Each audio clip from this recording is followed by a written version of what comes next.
In this video, I'm going to show you how to use the Format Painter in Microsoft Office products.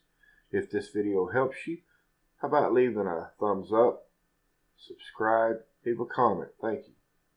Now, to use the Format Painter, in order to change text in different areas with text that you've already created, you can use the Format Painter rather than going and doing it individually.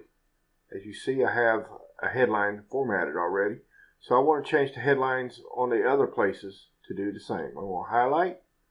I'm going to go to the Format Painter on my Home tab. Click on it. Then I'm going to go to my next headline, highlight, and then let loose. And then I'm going to highlight this one, click on it, go to the next one, let loose. Now, if you want to change multiple objects, you can do that by double clicking your Format Painter, but first you highlight, double click,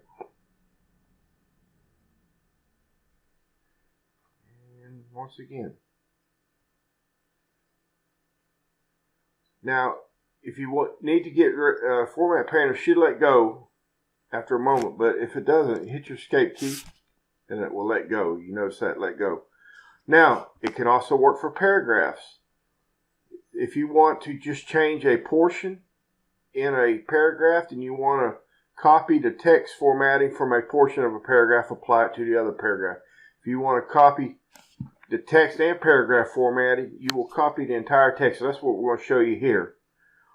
You see I have this indented here on this first paragraph. So what we're going to do, we're going to copy it, click Format, and then we'll go to the other one and release it. You'll notice that it indented.